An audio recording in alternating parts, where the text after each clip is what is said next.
जय माता दी। आज जानेंगे हम वैष्णो माता की जन्म कथा।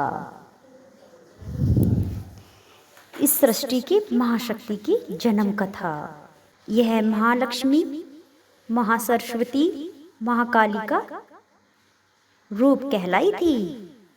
अगर जो आप न्यू हैं तो चैनल को सब्सक्राइब जरूर कीजिएगा और आगे भी भक्तों में 5 भक्तों में शेयर जरूर कीजिएगा। चलिए शुरू करते हैं। और हम इस कथा में यह भी जानेंगे कि ये किसका अंश कहलाई और इस दिव्या कन्या ने रत्नाकर सागर के घर में अवतार कैसे लिया और यह वैष्णवी नाम से कैसे प्रसिद्ध हुई, जो वैष्णव धर्म कहलाया।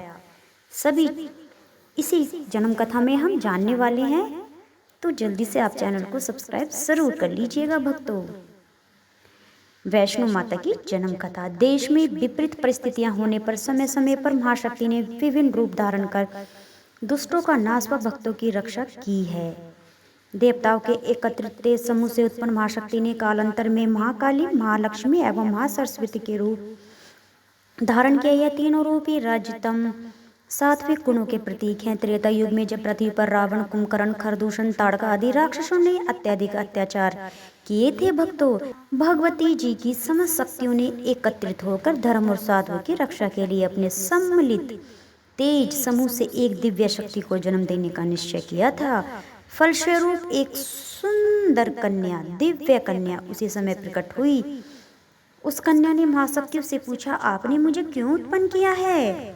महाशक्तियों ने उस दिव्य कन्या से कहा, इस संसार में हमने तुम्हें धर्म की रक्षा एवं प्रचार के लिए उत्पन्न किया है।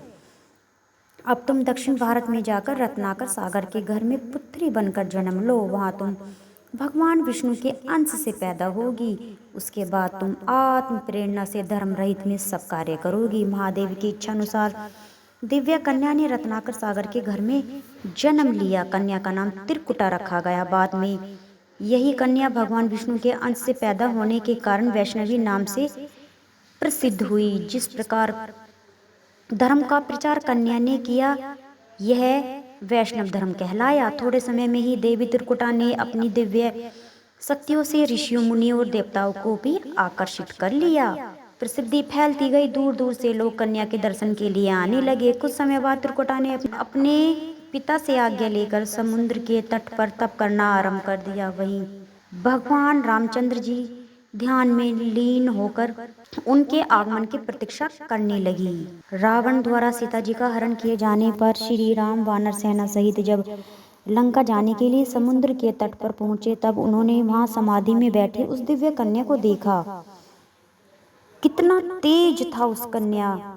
तो उन्होंने श्री राम जी के पूछने पर त्रिकुटा ने अपना परिचय दिया, तपस्या का कारण बताया कि मैंने आपको पति के रूप में पाने का निश्चय किया है।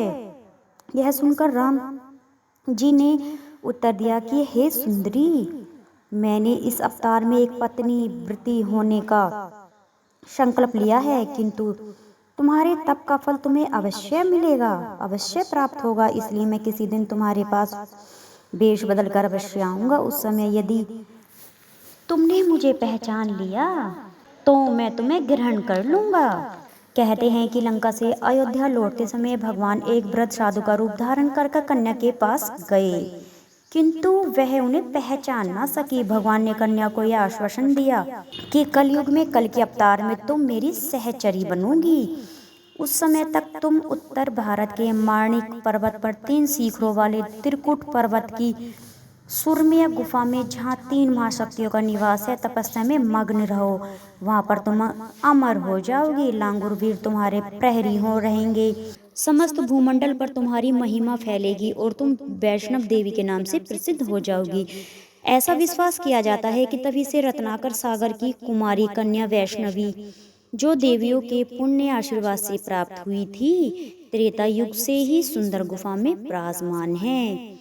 रोज वहां पर आरती, भंडारा और श्रद्धालु उनके दर्शन के लिए पहुंचते हैं।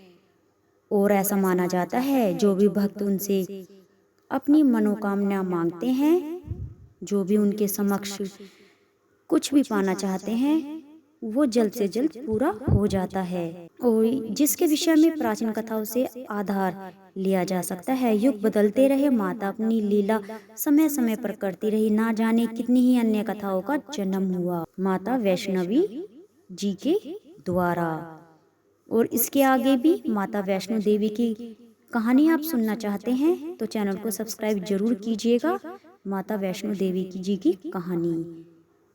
बोल साचे दरबार की जय। प्रेम से बोलो जय माता दी, सारे बोलो जय माता दी, मिलके बोलो जय माता दी, जोर से बोलो जय माता दी, हंस के बोलो जय माता दी, शेरा वाली जय माता दी, लाटा वाली जय माता दी, पर्वत वाली जय माता दी, आस पुजंदी जय माता जी, बछड़े देंदी जय माता दी, अगले भी बोलो जय माता दी, पिछले भी बोलो जय माता दी। बाण गंगा मन हो चंगा, आदि कुमारी लगदी प्यारी, झांसी छत्ते थकान उतारी, हाथी मत्ता पाप लथा, बिच गुफा दे दर्शन मादे, शेर सवारी लगदी प्यारी, जेड़ा भी दर तेरे आए, मन दिया मुरादा पाए, शेरा वाली माता दी तेरी सदा ही जय, जोता वाली माता दी तेरी सदा ही जय, जयकारा शेरा वाली दा, बोल साचे दरबार दी जय। जय माता दी।